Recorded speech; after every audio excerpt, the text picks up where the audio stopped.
በዚህ ዓለም ላይ እጅግ በጣም አደገኛው ነገር እናንተን የሚጠላው ሰው ሳይሆን ወዳጅ መስሎ እናንተን በቅርበት የሚከታተለው የቅናት አይን ነው። አስቡት፣ ሁሌ በጥሩነታችሁ ገብተው ሚስጥራችሁን እንድትናገሩ ያላችሁን ነገር እንድታሳዩ ካደረጉ በኋላ በህይወታችሁ ውስጥ ለረጅም ጊዜ ስትለፉለት የነበረው በጸሎት ያገኛችሁት በብዙ ትጋት የገነባችሁት በረከት በሰከንዶች ውስጥ በሰው ምቀኝነትና በክፉ አይን ሲጠፋ ታያላችሁ። ይህንን ቪዲዮ የምትመለከቱት ከሆነ ምናልባት በህይወታችሁ ውስጥ የሆነ ነገር እየተንሸራተተ ወይም በድንገት በሮች እየተዘጋባችሁ ሊሆን ይችላል። አንዳንዴ ችግሩ እናንተ አይደላችሁ። ችግሩ እናንተ ለሰዎች ያላችሁ ክፍተት ነው።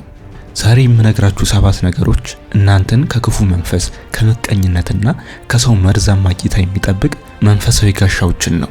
ይህ ቪዲዮ ከዛሬ ጀምሮ ህይወታችሁን የሚለውጥ በዙሪያችሁ ያለውን መንፈሳዊ ከባቢ አየር የሚያጸዳ እንዲሁም በረከታችሁን የሚጠብቅ ታላቅ ትምህርት ነው። ያሰባችሁትን አሳካለሁ ብላችሁ ያቀዳችሁትን ነገር ለሰው ስትናገሩ ራሳችሁ ላይ መጥፎ ኢነርጂ እየጠራችሁ እንደሆነ አላወቃችሁም። ምክንያቱም ሰዎች እናንተን ከማበረታታት ይልቅ እናንተን ማስፈራራት ይቀላቸዋል። እዚህ የምንማረው ስለ ስኬት ብቻ ሳይሆን ስለ ስኬታችን መጠበቂያም ጭምር ነው። ብዙ ጊዜ የሰው ልጅ ለራሱ የሚመኘውን ሳይሆን እናንተ ያላችሁን ለመንጠቅ የሚፈልግበት ጥቁር አዙሪት አለው። አሁን ወደ አንደኛው እንሂድ።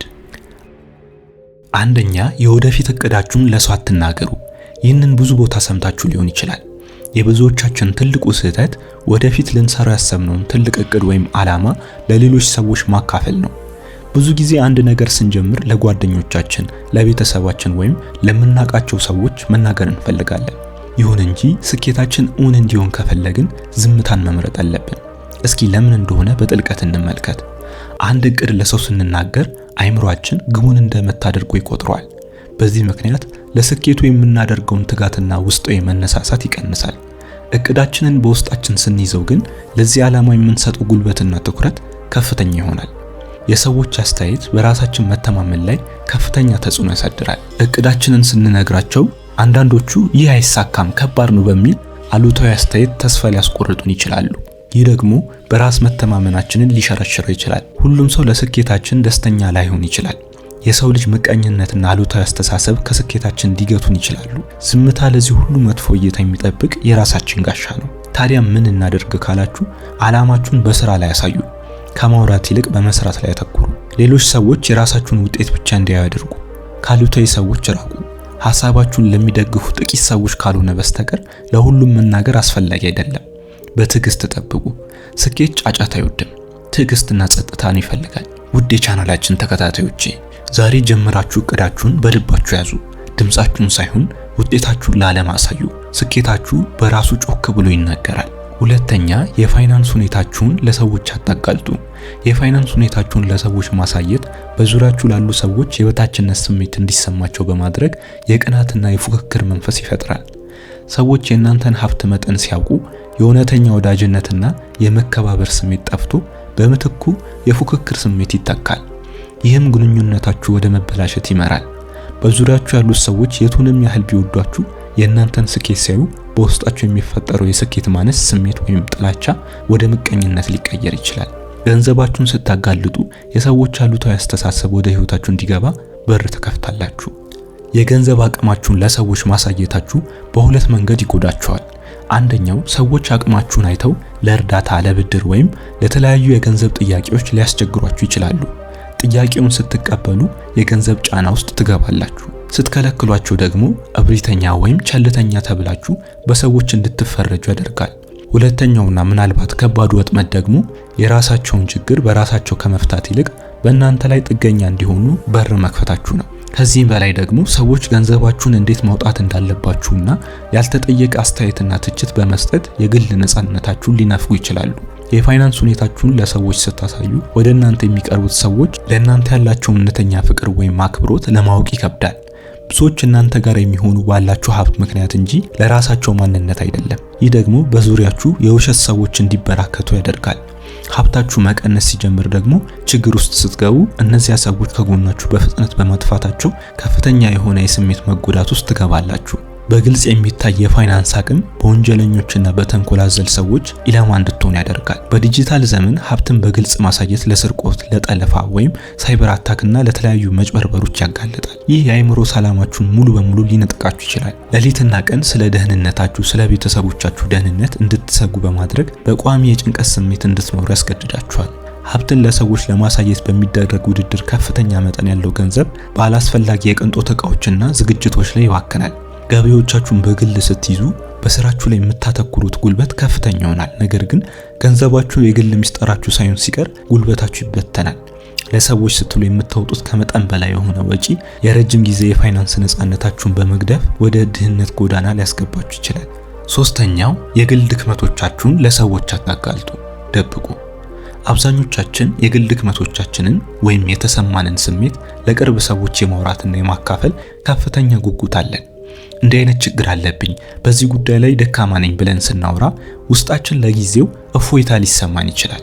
ዛሬ ግን ልነግራችሁ የምፈልገው ዕውቀት ይህንን ልማዳችሁን የሚቀይር፣ በራስ መተማመናችሁን የሚጠብቅ እና ከሰዎች ጋር ያላችሁን ጤናማ ግንኙነት የሚያስተካክል እጅግ አስፈላጊ እውነት ነው። የግል ድክመቶቻችሁን ለሰዎች ስታጋልጡ እጅግ አደገኛ የሆኑ ወጥመዶች ውስጥ ትገባላችሁ።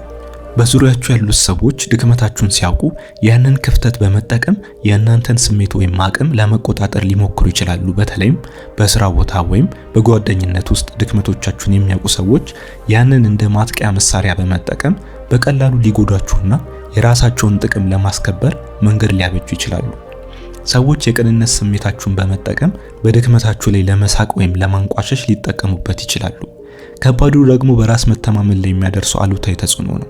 የግል ድክመቶቻችንን በይፋ ስንናገር ሰዎች ስለ ድክመታችን የሚሰጡት አሉታዊ አስተያየት ወይም ትችት በውስጣችን ያለውን ድምጽ በማዳከም እኔ መጥፎ ነኝ ብለን እንድናስብ ያደርገናል። ከዚህም በላይ የሰዎች ተፈጥሮ ስለሌላው ሰው ሲያስቡ ባዩትና ባወቁት መረጃ መሰረት አጠቃላይ ፍርድ የመስጠት ዝንባሌ ስላላቸው የእናንተን ብቃትና ጥንካሬ ትተው በድክመታችሁ ላይ ብቻ እንዲያተኩሩ በር ትከፍታላችሁ። ይህ በህብረተሰብ ውስጥ ወይም በስራ ቦታ ያላችሁን አክብሮት፣ መሪነት በእጅጉ ይቀንሷል። የሐሰተኛ ወዳጆች በመበራከትና የረጅም ጊዜ የግል እድገትን ማደናቀፍ ነው። ድክመታችሁን ለሰዎች አታጋልጡ። የችግሩን መፍትሄ ከሌሎች በመጠበቅ የራስን አቅም ማሳደግ ታቆማላችሁ። ደካማ ጎናችሁን በተደጋጋሚ ለሰው ማውራት በሰዎች ዘንድ የነበረውን አክብሮት በማጣት ሁልጊዜ የሚያለቅስና ችግር ያለበት ሰው የሚል ስያሜ እንድታገኙ ያደርጋል። እውነተኛ ስኬታማ ሰዎች ድክመታቸውን በጸጥታ በመገምገም እና በራሳቸው ውስጥ በማስተካከል ላይ ያተኩራሉ። ስለዚህ ከዛሬ ጀምሮ የግል ድክመቶቻችሁን ለሰው ማውራት አቁሙ። ድክመቶች ሲኖሯችሁ በይፋ ማልቀስ የለባችሁም። በሌላ በኩል ደግሞ ከልክ በላይ መኩራራትም አያስፈልግም። ነገ ጠዋት ከእንቅልፋችሁ ስትነቁ የሁኔታውን ደካማ ጎን ለሌሎች ላለማካፈል ወስኑ። ያኔ ነው እውነተኛ የውስጥ ጥንካሬና የጸጥተኛ ነፃነት ስሜት የሚመጣው። አራተኛ፣ የቤተሰብ ሚስጥራችሁን ለሰዎች አታጋልጡ።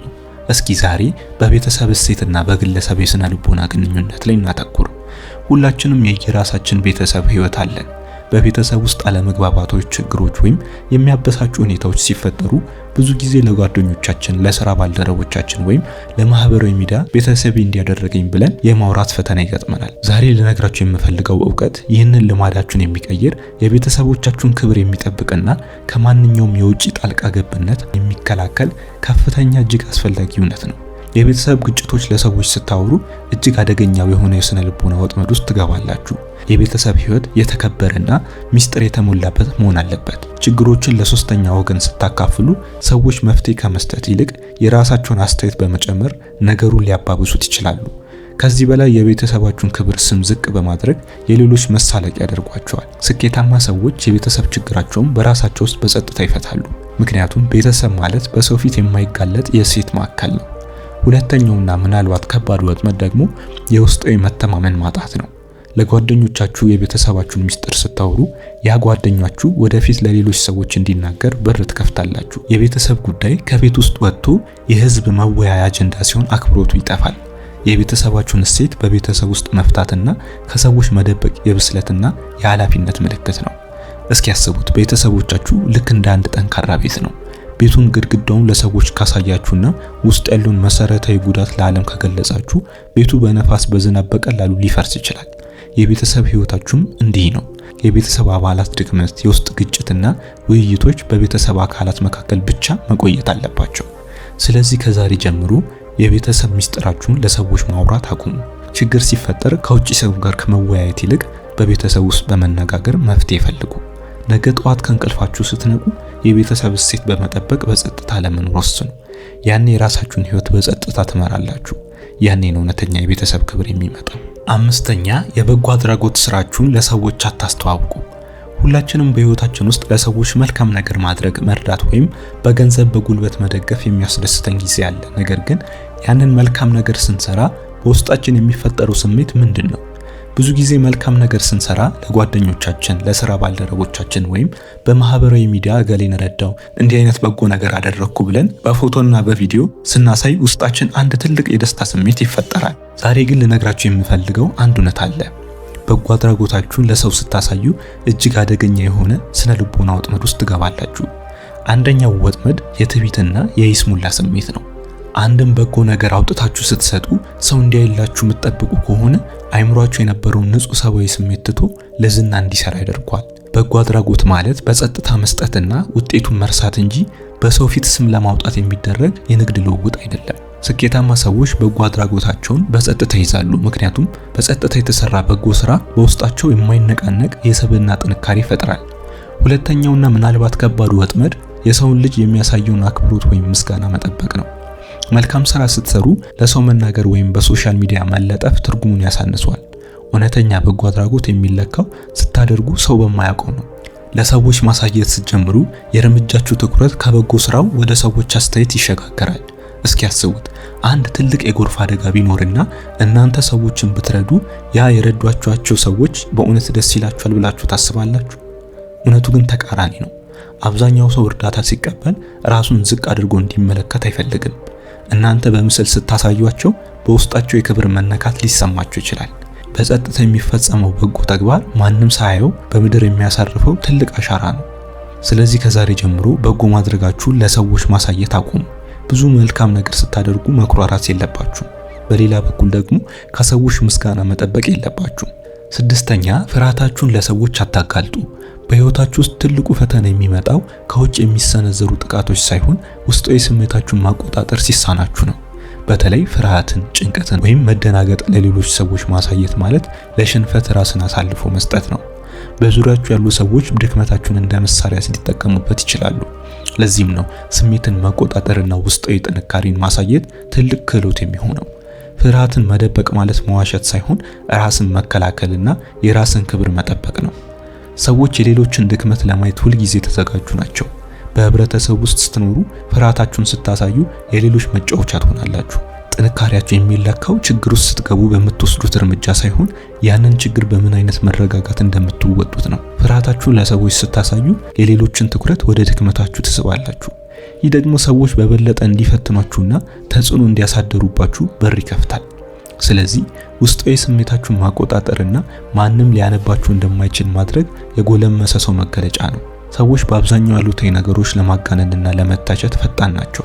ፍርሃታችሁን ሲመለከቱ ያንን እንደ ትልቅ ክፍተት በመቁጠር የስነ ልቦና ጫና ሊፈጥርባችሁ ይሞክራሉ። ማንኛውም ሰው የራሱ የሆነ ትግል ስላለው የእናንተን ድክመት ሲያዩ የራሳቸውን የበላይነት ለማሳየት ይጠቀሙበታል። ይህ ሁኔታ በራስ መተማመናችሁን በእጅጉ ሊጎዳው ይችላል። ከሰዎች ጋር በሚኖራችሁ ግንኙነት ውስጥ ሙሉ ግልጽነት ሁልጊዜ በጎ አይደለም። ምክንያቱም ሁሉም ሰው የእናንተን ስሜት የሚረዳበት አቅምም ሆነ ፍላጎት የለውም። የአመራር ብቃት ወይም በህይወት ውስጥ ጠንካራ ሰው ለመሆን የሚደረግ ጉዞ መረጋጋት ይጠይቃል። ሰዎች የሚከተሉትና የሚያከብሩት የማይናወጥ ስብዕና ያለውን ሰው ነው። ፍርሃታችሁን በፊታችሁ ላይ ማንበብ ከቻሉ መሪነታችሁና ተደማጭነታችሁ አደጋ ላይ ይወድቃል። በራስ መተማመን የሌለው ሰው መስሎ መታየት የሰዎችን እምነት ያሳጣል። ስለዚህ ማንኛውንም አይነት የውስጥ ፍርሃት በውስጣችሁ በማስቀረት ከውጭ ስትታዩ የተረጋጋና የማይበገር መሆን አለባችሁ። ፍርሃትን መደበቅ ማለት ስሜትን መካድ ሳይሆን ስሜትን ማስተዳደር ነው። የአእምሯችን ጥንካሬ የሚመነጨው አሉታዊ ስሜቶች ሲመጡ ወደ ጎን ወይም ወደ ገለልተኛ አስተሳሰብ በመቀየር ነው። ሰዎች የፍርሃታችሁን ምልክት እንዳያዩ ማድረግ ትልቅ የትዕግስትና የጥበብ ስራ ነው። ይህ ልማድ እናንተን ከስሜታዊ ውድቀት የሚጠብቅና ማንኛውንም ፈተና በብቃት እንድታልፉ የሚያደርግ ዋና የህይወት መሳሪያ ነው። በመጨረሻም ፍርሃትን ለሰዎች አለማሳየት ማለት ራስን ከማታለል ወይም ውሸት ከመኖር ጋር የተያያዘ አይደለም። ይህ ድርጊት ራሳችንን ከጎጂ ሰዎችና ከአሉታዊ ጉልበት ለመጠበቅ የምንጠቀምበት ስትራቴጂ ነው። የህይወት ጉዟችንን በብቃት ለመምራትና ግባችንን ለማሳካት የውስጣችንን ጥንካሬ ለይተን ማወቅ አለብን። ሰባተኛውና የመጨረሻው የፍቅር ግንኙነታችሁን ለሰዎች አታጋልጡ። በህይወታችን ውስጥ የምንሰራው ማንኛውም መልካም ነገር የራሱ የሆነ ጉልበት አለው። በተለይም የፍቅር ግንኙነት በሁለት ሰዎች መካከል የሚፈጠር እጅግ ስሱና ንጹህ የሆነ ኃይል መስተጋብር ነው። ይህንን የደስታ ስሜት ለብዙ ሰዎች ስናጋራ ሁሉም ሰው በተመሳሳይ መልካም ስሜትና በደስታ አይቀበለውም። የሰው ልጅ ስነ ልቦና ውስብስብ በመሆኑ አንዳንዶች በደስታቸው ሲደሰቱ፣ ሌሎች ደግሞ በውስጣቸው የቅናት፣ የንዴት ወይም የብቸኝነት ስሜት ሊፈጥርባቸው ይችላል። ይህ አሉታዊ ስሜት ወይም ምቀኝነት ግንኙነታችሁ ላይ አሉታዊ ተጽዕኖ ሊያሳድር ይችላል። ብዙ ጊዜ ሰዎች ስለ ግንኙነታችሁ ጥሩ አስተያየት ሲሰጡን እንዴት ደስ የሚል ጥንዶች ናችሁ ይላሉ። ይህ ጥሩ ቢመስልም በህሊናችን ውስጥ ግንኙነቱን ያንን ደረጃ ለመጠበቅ የሚል ትልቅ ጫና ይፈጥራል። ስለዚህ ግንኙነታችሁን ከሰው እይታ ስትደብቁ የውጭ ዓለም አሉታዊ አስተያየትና የሰዎችን ትችት በማስቀረት የራሳችሁን ሰላም ታረጋግጣላችሁ። አንድ ግንኙነት የሁለት ሰዎች ብቻ ክልል ስለሆነ ወደ ውስጥ ስንገባ ሶስተኛ ሰው መኖር የለበትም። ግንኙነታችሁን ለማህበራዊ ድረገጽ ወይም ለሰዎች ስታጋልጡ የግል ቦታችሁን ለሌሎች ያሳልፋችሁ እየሰጣችሁ ነው።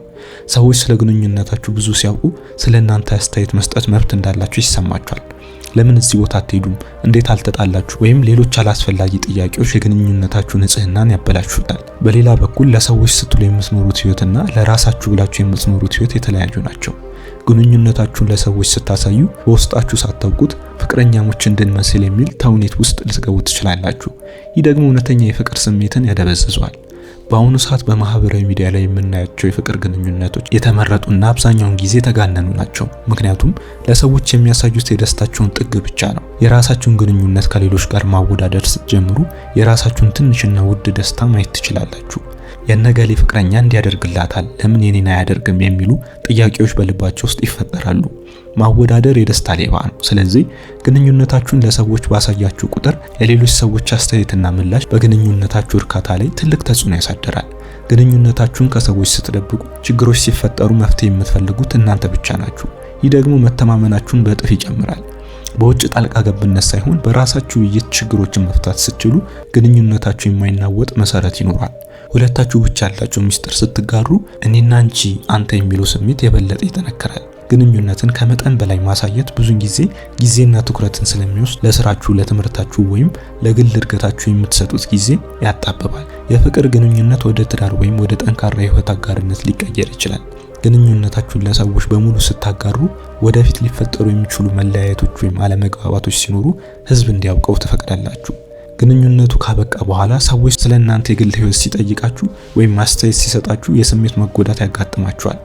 የሁለት ሰዎች ፍቅር ልክ እንደ ውድ ሀብት ስለሆነ በሰው እይታ እንዳይበላሽ በደህንነት ቦታ ላይ ማስቀመጥ ብልህነት ነው። የቻናላችን ተከታታዮች ከዚህ ቻናል ብዙ የምትማሩት ነገር እንዳለ እናምናለን። ከዚህ የተሻሉ ብዙ ቪዲዮዎችን በተከታታይ ይዘን ስለምንመጣ ቪዲዮውን ላይክ እና ሰብስክራይብ እንዲሁም ሼር በማድረግ አብሮነታችሁን አሳዩን። መልካም ጊዜ፣ ጥሩ ህይወት ለፍጥረታት ሁሉ እንዲሆን እንመኛለን። ከኤሊሁስ